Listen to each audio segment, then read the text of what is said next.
Good afternoon. Hiya. Thanks for joining me today to talk to the Earthdance community about grief rituals you do and about grief and dying. Mm, my pleasure. It's an interesting topic, an intense one, definitely. But Mm. yeah, I know you've been holding a lot of this for a while and been doing this in our community for a while. So I wanted to reach out and have a conversation around this for people that haven't partaken in any kind of the grief ceremonies that you've done and talk about an offering that's coming up next month. And yeah, just to have more transparency around this topic in our community and these technologies around ceremony and ritual around grief. Mm. um, Yeah, did you want to share a little bit maybe about your background, how you came into this work and your relationship to it? absolutely. Yeah, thank you so much. It's such a strange joy to bring this work forward in our community. Yeah, so my name is Chaya. I live in the Northampton area, Northampton, Massachusetts, very close to Earthdance. It's like a second home. Um, and I've been doing womb work for over 15 years. So I've been working with women and womb bodies around all the rites of passage that happen inside of our experience of like um, menstruating, getting pregnant, postpartum, pregnancy loss, all of these different things that happen when you live in the world with a womb. And what I have learned, one of the many things that I have learned through that work is how much our bodies hold all kinds of emotions, and specifically, I felt such a relationship between um, the sort of sometimes pain, grief, trauma, and how it gets stored in the womb or in our hollow organs in general. We all have a number of hollow organs. And I've started over time to develop and work with people around practices to move some of the energy because when it doesn't move, then we get stuck as humans in all kinds of ways. So that's like the nutshell version of how I started to come to grief work. Yeah. Yeah, I've never heard that about the idea of hollow organs and maybe that emptiness or that space and the connection. Can you talk a little bit about that? Yeah, I mean, one of my teachers, a couple of my teachers actually, who were close with each other, I'll say Sylvia Bralier and Elisa Starkweather, they used to always say nature abhors a vacuum, you know? So this idea that if there's like tendrils of experience just floating around, they want to go somewhere and they will find a space, right? So, um, and as humans in our culture that's moving so fast, like we actually don't like a vacuum too, and we really, I don't know why that happened. I'm zoomed out. We're celebrating space. We have trouble with space, with quiet, right? And so we fill space. And when we do that and we're not kind of aware of how we're doing it or if it's the right time to fill a space instead of just kind of beholding the emptiness, you know, it makes us sick in a variety of ways. Um, and it can be related to the womb or the cycle, but I also see it so related to digestion and our appetite, and how like energetic and esoteric our appetite can be. Like sometimes we want something sweet because we're craving more sweetness in our lives, for example, not necessarily because we're hungry. And then the question of like, how often do we eat because we're bored and we want to fill the time or fill the space inside. So what is it to like actually listen to when we're hungry versus when we're supposed to eat or something like this? And how is that related to how we manage our emotions? Yeah. I wonder, that just strikes me, and not to sound like a grumpy old man, but just noticing every waiting room now that pretty much everyone is on their phone. You know what I mean? Like there isn't really the need to go for any stretch of time without any stimulation or without taking something in. It's almost like any gap, any emptiness, any space in our day now, we just have endless content that we can, just turn to. And I wonder about that connection to grief that I haven't thought about before. Of Yeah, I mean, I think so. And when I spend time outside in nature at night, especially like around a fire or, if you're ever like watching the moonlight dance on the water of a lake or something like that, when I do those things, I think like, oh, humans actually are wired to watch moving lights. Mhm. Um, and it's actually a way that we can regulate our nervous systems, right? To sit either alone or with people around the fire or watching the moonlight dance on the water. And now we've like transitioned to the way we watch moving light is on a screen. And instead of it regulating our nervous systems, it's actually giving us the illusion of nervous system regulation while we're like taking in so much that we actually are not able to digest and process it. Um, and then that gets consolidated. I think that's also creating pathology and illness in our bodies and in our culture and how we relate to each other. Hmm. That reminds me, I heard someone recently saying how, in general, humans tend to kind of get desensitized to any particular stimulation over time. Like things become less interesting or stimulating, except that fire has just never loses that interest. And now I think of one of my closest friends when she had a baby, how she was just remarking how her baby would just reach out for her like cell phone instantly. There was Yeah. just fascination, and how kids obsession. I just think of that connection between, yeah, dancing light, the fire, and then like screens, and why kids are so fixated on screens. It seems across cultures.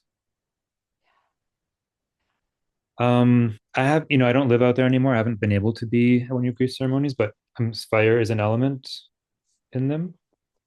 Mostly they're indoors, and I always have candles to represent the fire. Yeah. Okay. Um, Yeah. you started doing this a couple of years ago at Earthdance. I'm trying to remember the timeline. It's been Yeah, I mean, I think it's been five wow. or 6 years actually, when I really think about it, that I've been doing grief ritual work. Okay. Well, Yeah, it's hard to believe. it's interesting just how this has become a thing. Like I'm really hearing it in a lot more places. People are talking about it more.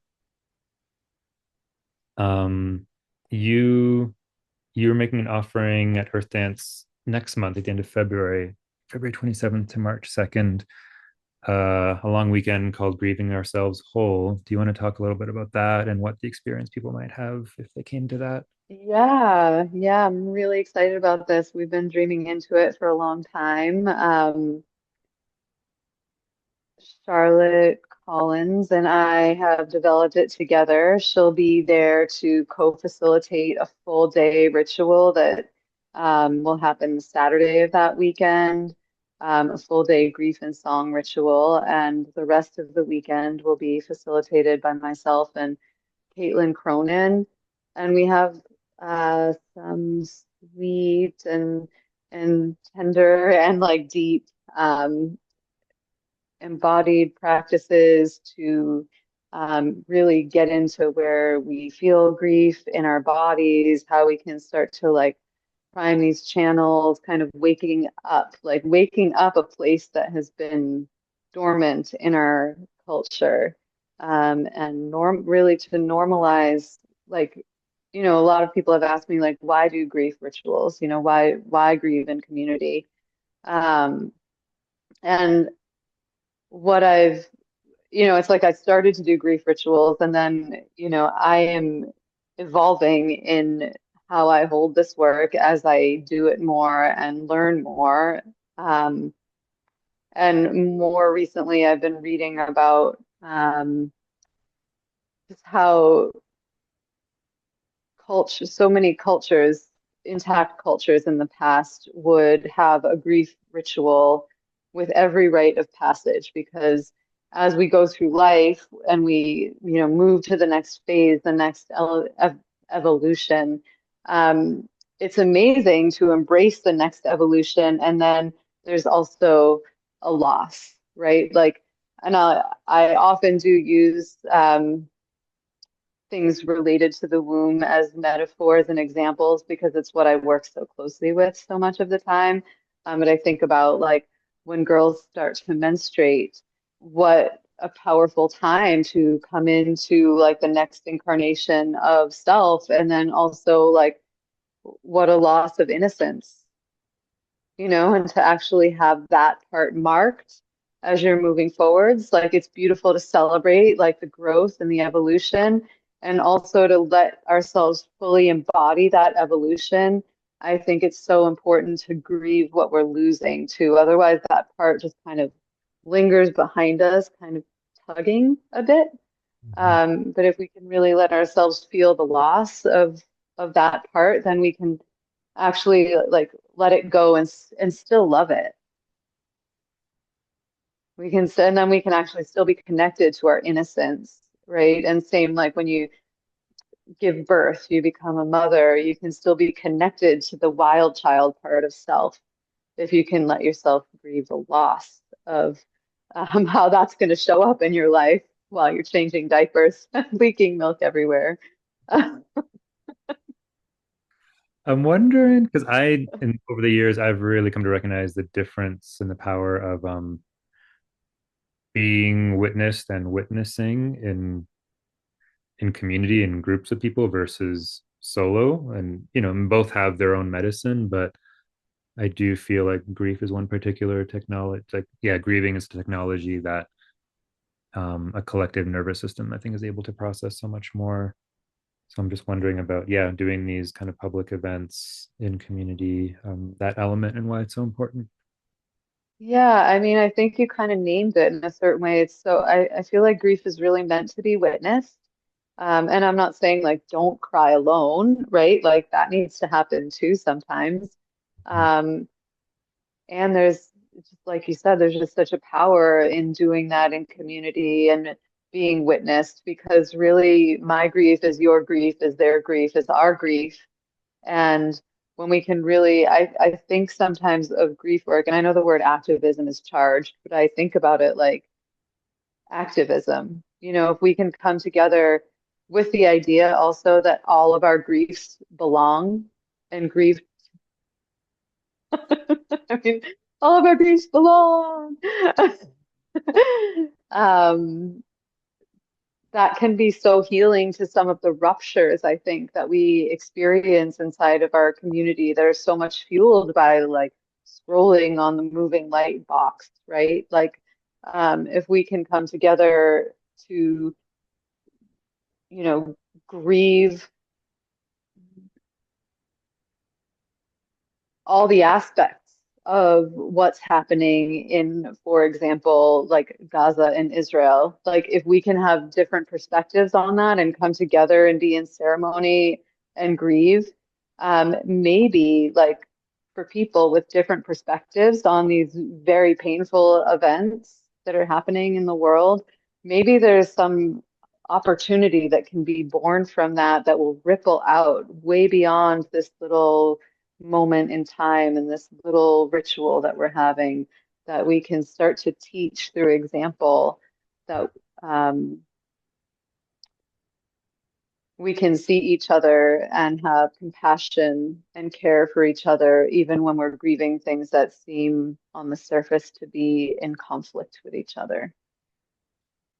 So if I was going to come to this long weekend, what would the arc of that 4 days look like, for example? Um, we will start. I have to actually look at the physical schedule because my brain is like that. Mhm. Um, but we want to have a gentle entry where we can kind of weave our little web together and get to know each other a little bit, and see what's there in the space, what kind of tending might need to happen.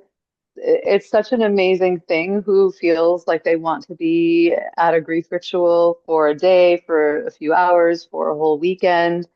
Some people really feel like they want to hold, and some people are really coming with like profound losses. So um, to just get a lay of what's happening in the space in our community net that we're creating to start, and then just kind of slowly deepen. So that first full day on Friday will be some like um, kind of call it authentic relating games, but it's more like um, where does our grief live inside of us, and how do we want to move with that? Can we be witnessed in the movement of our grief and our physical bodies?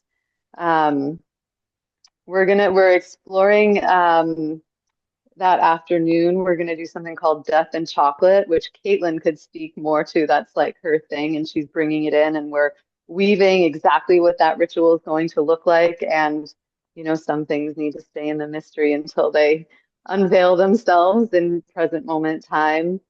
The Saturday will be a full day grief ritual that will be open. So you can come either to the whole weekend or come for just Saturday for a full day. It will be its own closed container. Like you come at the beginning and you stay until it's complete. And that's where Charlotte will come in and will weave a lot of song into the ritual. There was something else I was going to say about that.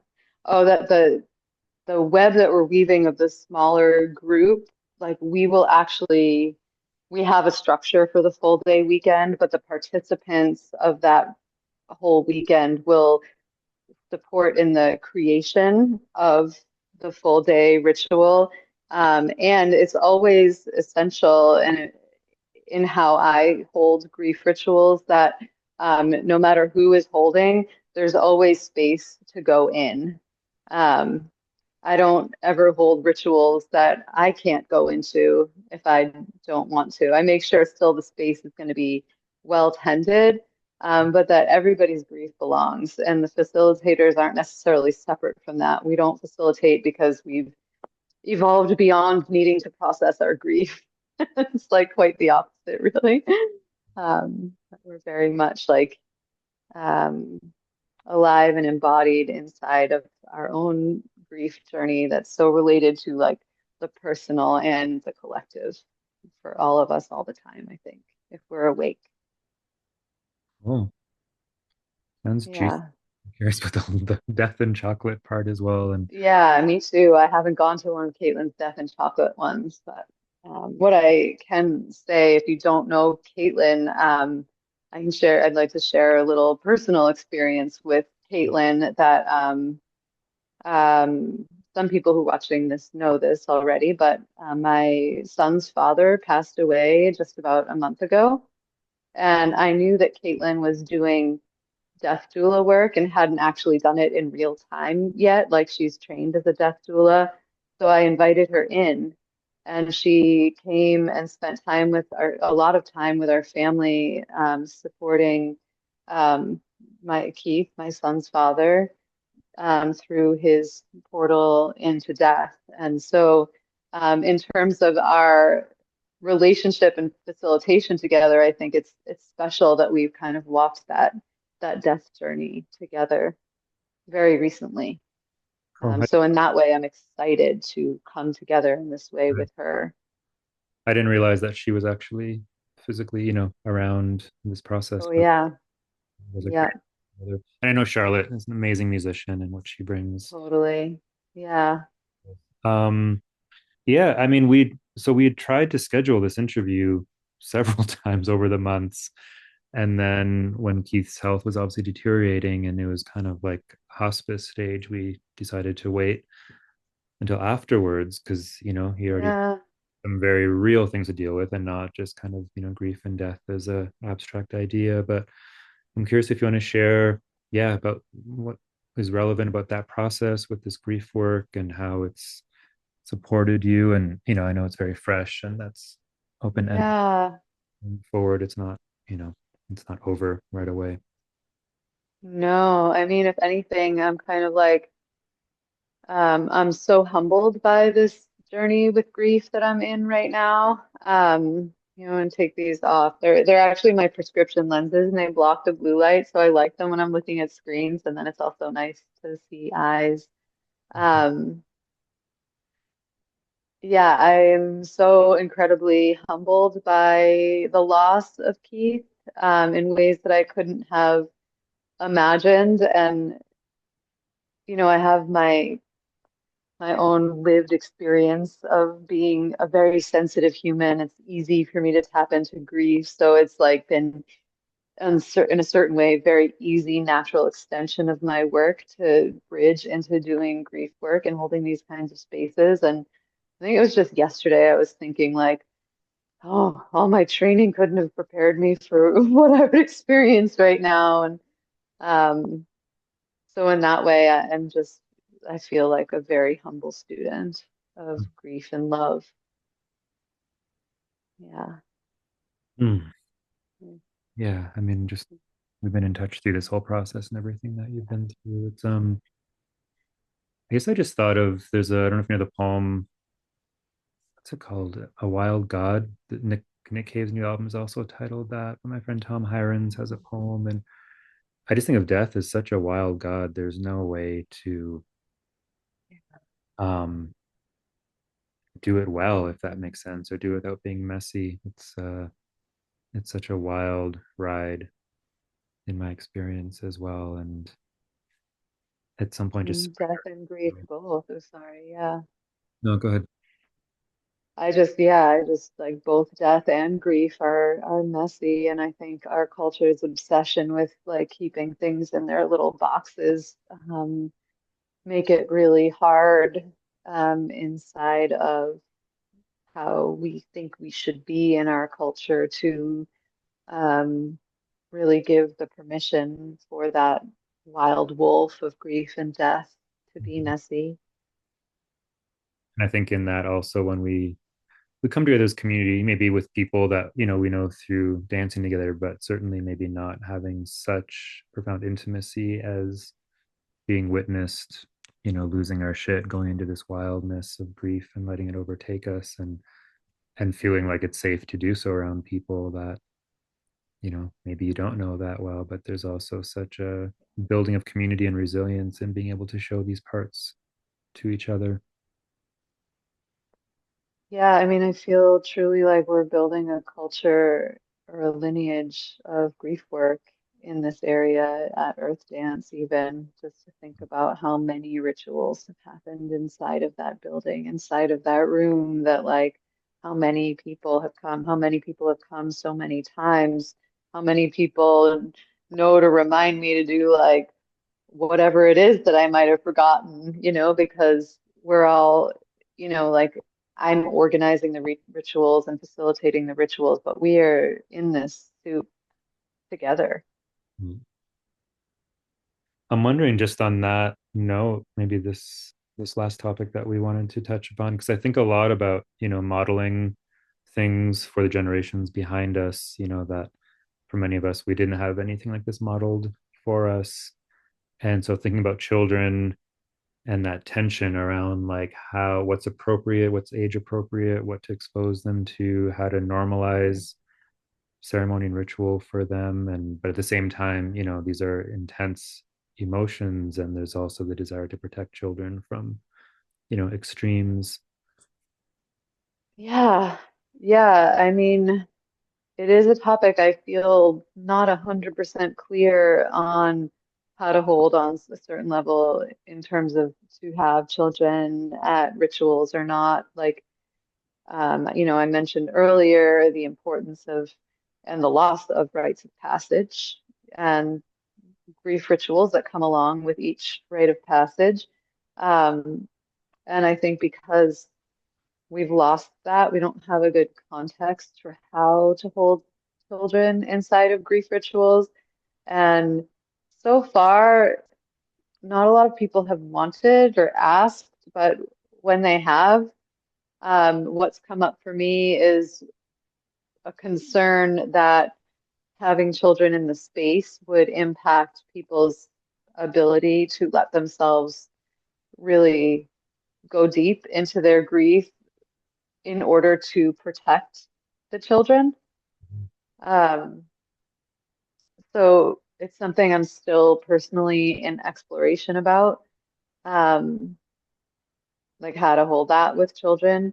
Um, I think the other thing that's alive and on top for me around how to hold children in grief, like I have a child who just lost his father a month, just a little over a month ago, and um, I notice sometimes that we light a candle every day for his dad at in the evening, and I try to keep it really simple, like let's light a candle for your dad, and then every time we light the candle, is there something you want to say about your dad today? Um, and usually it's like, I just really miss him. And some days I see the tears are like just under the surface, and mine are kind of always just under the surface. And I'm good enough at moderating when they flow, in relationship to my child and holding space for him to grieve this loss in the ways that make sense for his system right now. And sometimes I just feel spirit say, like, this is a moment to let your own tears flow. And when that has happened, he's then been able to let his tears flow. Like me doing that gives him permission. And then it also feels like I am the adult, I'm the caregiver. I can't just do that every single day because he needs to feel like there's a container of safety around him and that the adults around him have it together right now. Does that make sense? Like it's like this funny balancing act, like when to let it flow, because how does that help him have that permission that he needs externally? Because he's in the world and in the culture that doesn't really encourage grieving. Mhm.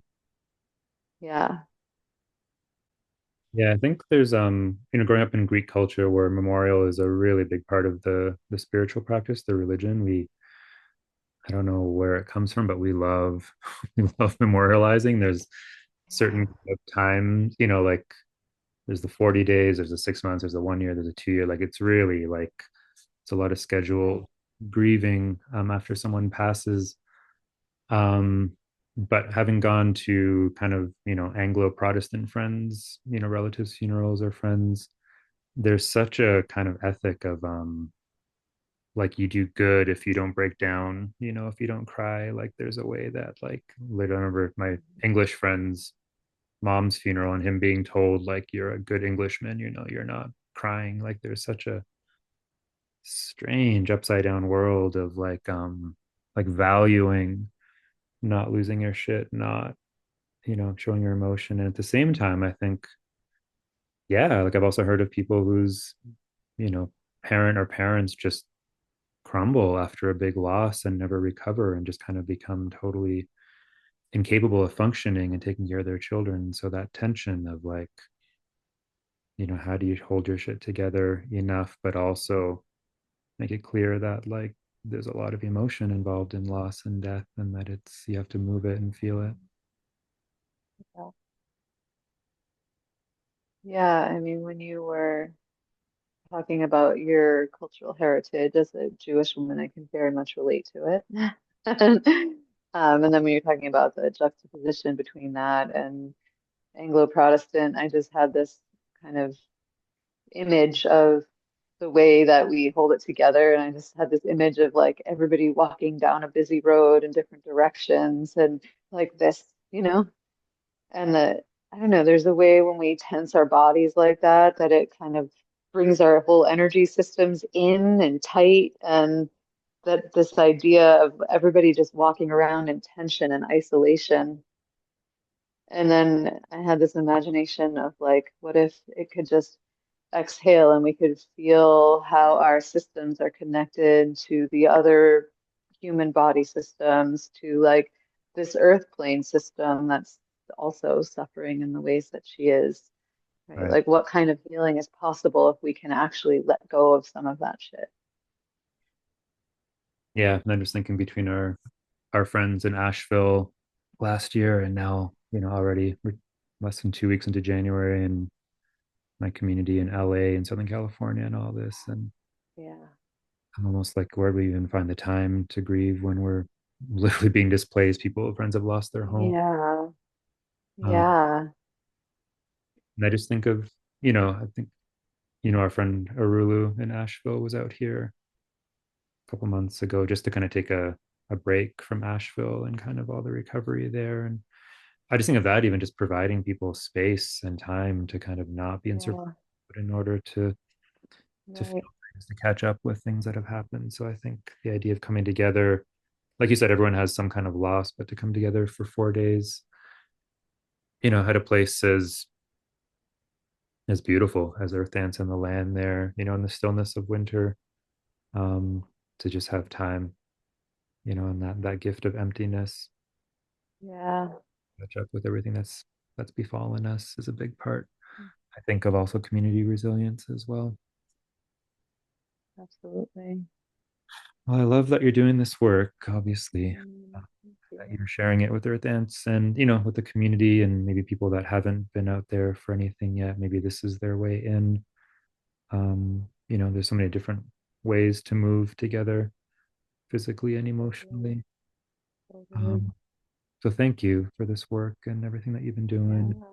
you know, raising your son and dealing with the death of his father and all the things.